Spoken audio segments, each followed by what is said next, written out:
Welcome to this week's edition of Mountain Outhouse News. I'm your host, Jam Jam. This is the craziest shit to happen in running this week. This week's stories include the first sub 2-hour marathon, a woman's marathon world best, and Karl Meltzer nabs his 41st 100-mile win. It was quite the weekend for the marathon distance, as we not only saw Eliud Kipchoge run the first ever sub 2-hour marathon, but also a new women's world record. Kipchoge was aided by several things that made this attempt not record eligible, but inspiring nonetheless. Not only was he wearing a yet-to-be-released shoe from Nike, which is potentially the future iteration of the Vaporfly Next Percent, that has been shattering records across the road scene for the past couple years, but also had a rotating superstar team of pacers in a reverse flying V formation, nutrition handed to him by Bike Messenger, and a laser-guided pace car.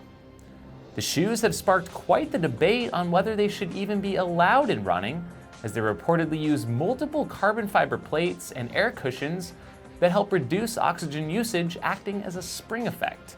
Quite a few people have called for the shoes to be banned in competition to keep the playing field more level, akin to some of the old skin suits used in swimming a few years back. Nonetheless, the INEOS 159 event went off essentially flawless, and Kipchoge sailed into history by crossing the finish line of the 26.2-mile run in a staggering 1 hour 59 minutes 40 seconds to a screaming crowd in Vienna and hundreds of thousands of online viewers around the globe. I will have to say it was quite entertaining to watch, and they did a great job with the production of the event. Next up, we had an actual marathon record set on the women's side in Chicago from Kenya's Brigid Kosgei. She ran this at the 2019 Chicago Marathon, setting a big new personal best, lowering her 2:18 to a 2:14:04. This was also over a minute faster than the previously thought to be unbreakable world record set by Paula Radcliffe. She now thinks a 2:10 is possible. More fallout from the Alberto Salazar doping saga. The entire Nike Oregon project, which Alberto was head coach for, has been officially canceled. The elite training group, which has been around since 2001 and included the likes of Galen Rupp, Jordan Hasse, Mo Farah, and others, was located in the Beaverton, Oregon area, and it has ceased operations as of October 10th amidst the scandal. Eric Senseman, resident of Flagstaff, Arizona, and ultrarunner, is taking his local community involvement to the next level by running for the Flagstaff City Council. If you're into ultrarunners taking over local government and mustaches, you may want to consider a vote for Eric. Gary Robbins shared with us some information on the recent Wham 110K race up in Whistler. The winner of that race, Mike Siddick, apparently was joined by a friend for a short stretch who offered him a sip of water and to carry his poles for a bit.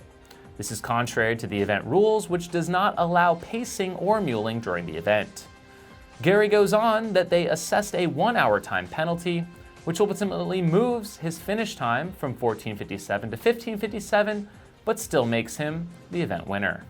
The Moab 240 is now over for 2019, and Mike McKnight takes the win.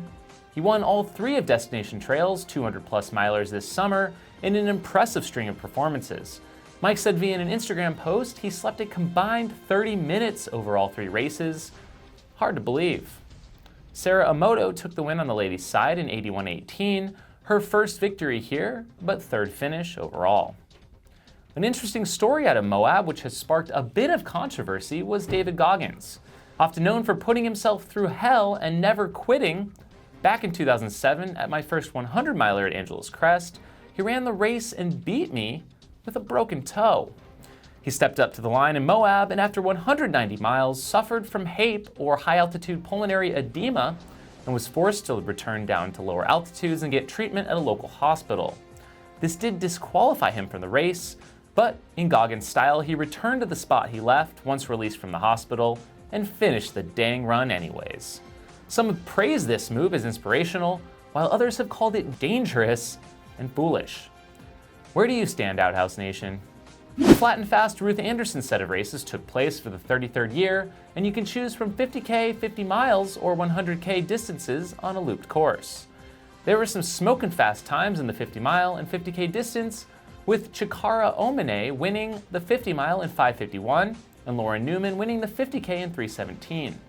For the women, Simone Angela Winkler took the win in 8:16 for 50 miles, and Sherry Lee was first at 50K in 4:02. The annual Canyon de Chelly took place on the Navajo lands, with 133 finishers this year at the 50K distance. First place on the ladies' side was Andrea McArdle of Albuquerque in 5 hours, 38 seconds, who placed second overall, to Ryan Hebe of Chelly in 4:47. Out here in Aravaipa Land, Arizona, we saw the 10th edition of the Cave Creek Thriller 50K, just north of Phoenix, running from Lake Pleasant to Cave Creek along the Maricopa Trail.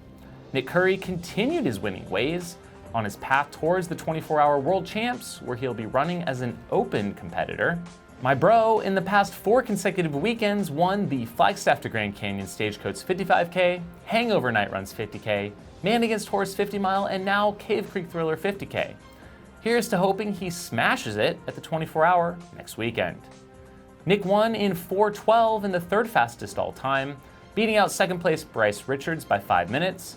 Sarah James was first for the ladies in 5:27, followed up by Amy Razor second in 6:28. Karl Meltzer earned another notch in his 100-mile win column with his victory at the 2019 Cloud Splitter 100. I guess he decided to forego on the Moab 240 this year in favor of a not that far distance of 100 miles. This was Karl's 41st win and 17th consecutive year of winning a 100-mile race, something completely unmatched in the sport. He also has a 21-year streak of winning an ultra each year. Incredible.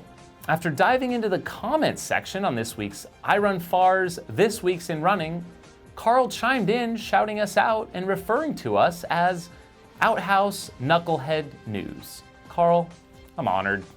This weekend is the Mac Daddy OG Backyard Ultra. Laz's creation of the Last One Standing event on his property in Tennessee has spawned a global movement of events of this style, where participants cover a 4.1-mile loop in an hour every hour until only one is left.